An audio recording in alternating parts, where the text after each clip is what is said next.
सुप्रभात बच्चों। आज हम व्याकरण से एक नया विषय उपसर्ग के बारे में पढ़ेंगे। आपको पता होगा कि उपसर्ग जो क्या है और उपसर्ग की परिभाषा क्या है। उपसर्ग के बारे में हम कुछ विशेष बातें भी बात करेंगे और उपसर्ग जो है कितने प्रकार के होते हैं, इन सभी के बारे में हम थोड़ी विस्तृत रूप से जानकारी लेंगे। शब्द रचना भाषा का प्रमुख अंग है। एक ही शब्द से कई शब्द बनाने से न केवल भाषा बल्कि साहित्य भी समृद्ध होता है। उपसर्ग और प्रत्यय के माध्यम से हम नए शब्दों का निर्माण किया जाता है।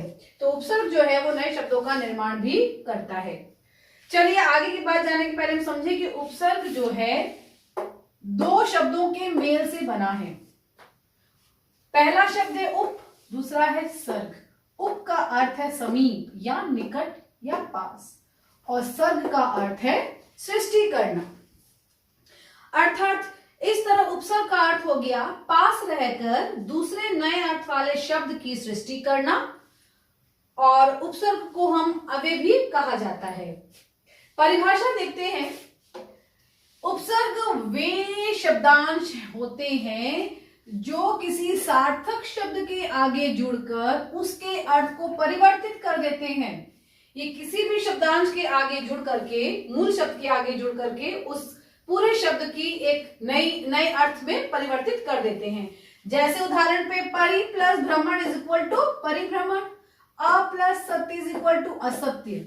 अब हम यहां देखते हैं, जैसे उपसर्ग जो है एक शब्दांश है, शब्दांश का जोड़ हो रहा है मूल शब्दों के साथ। तो शब्द उपसर्ग क्या है? परि, परि प्लस भ्रमण। परि का अर्थ होता है चारों ओर, भ्रमण मतलब घूमना। तो इन दोनों का अर्थ मिला के बना परि प्लस भ्रमण इज इक्वल टू परिभ्रमण।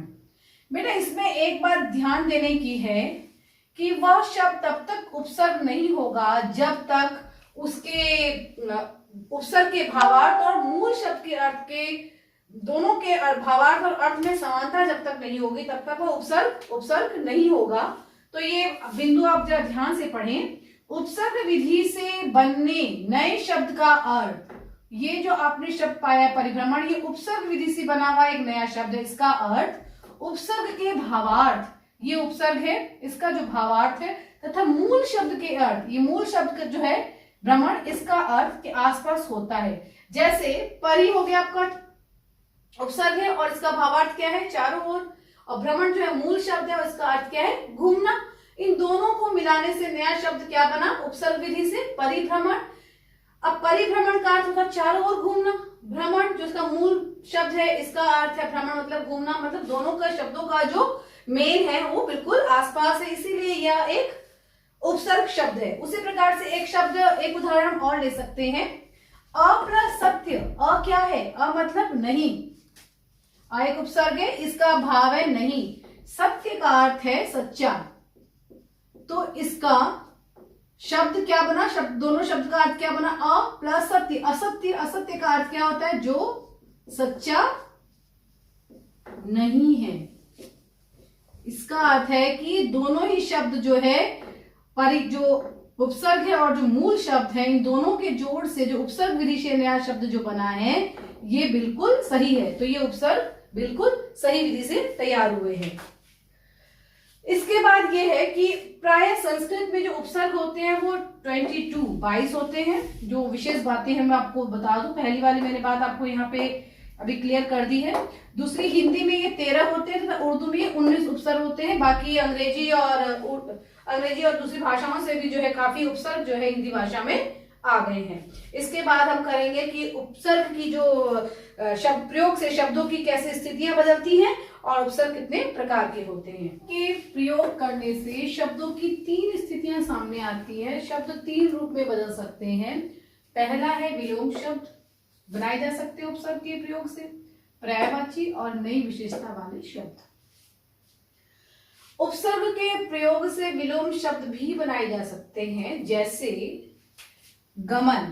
गमन एक शब्द है, इसके आगे हमने लगा दिया आ उपसर्ग, तो नया क्या शब्द बना? आगमन। गमन का अर्थ होता है चले जाना, आगमन का अर्थ होता है आ जाना। तो इस प्रकार से ये इसका विपरीत हो गया, विलोम शब्द हो गया। वैसे ही मान मूल शब्द है, मान का अर्थ है इज्जत सम्मान, इसके आगे हमने लगाया अप उपसर्ग, तो इसका शब्द क्या बना, अपमान। मान का उल्टा विलोम अपमान, मान मतलब इज्जत, अपमान मतलब बेइज्जती करना। तो इस प्रकार से हम कह सकते हैं कि उपसर्ग के प्रयोग से विलोम शब्द बनाए जा सकते हैं। दूसरा है कि उपसर्ग के प्रयोग से पर्यायवाची शब्द भी बनाए जा सकते हैं। जैसे परिभ्रमण, भ्रमण जो मूल शब्द है इसका अर्थ है घूमना फिरना, इसके आगे हमने परि उपसर्ग लगा दिया, नया शब्द बना परिभ्रमण। परिभ्रमण मतलब घूमना, परिभ्रमण मतलब चारों ओर घूमना, तो मिलते जुलते शब्द है, तो ये भी एक पर्यायवाची का काम कर रहा है, मतलब कि उपसर्ग के प्रयोग से पर्यायवाची शब्द भी बनाए जा सकते हैं। अब तीसरे आते हैं नई विशेषता वाले शब्द। इसके प्रयोग से ना तो कोई विलोम शब्द बनते हैं और ना ही कोई पर्यायवाची शब्द बनते हैं, ये कुछ एक नया ही अर्थ लेकर के सामने आते हैं। जैसे कि उपसर्ग के प्रयोग से नए शब्द कैसे बन सकते हैं, शासन मूल शब्द है, इसके आगे हमने लगाया अनु उपसर्ग और एक नया शब्द बना अनुशासन।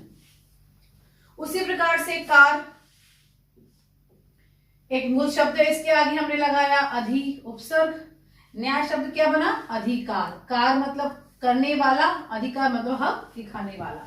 तो इस प्रकार से हम ये कह सकते हैं कि उपसर्गों के प्रयोग से नए शब्द बनते हैं और शब्दों का निर्माण होता है। और इसके बाद उपसर्ग कितने प्रकार के होते हैं, संस्कृत के उपसर्ग, हिंदी के उपसर्ग या उर्दू के उपसर्ग। तो इस प्रकार से आज हमने क्या क्या सीखा कि उपसर्ग क्या होते हैं, उपसर्ग की परिभाषा क्या होती है, उपसर्ग के बारे में कुछ विशेष बातें समझी, और उसके बाद उपसर्ग के प्रयोग से शब्दों में कैसे परिवर्तन आते हैं, कैसे नए शब्द बन सकते हैं, और उपसर्ग कितने प्रकार के होते हैं।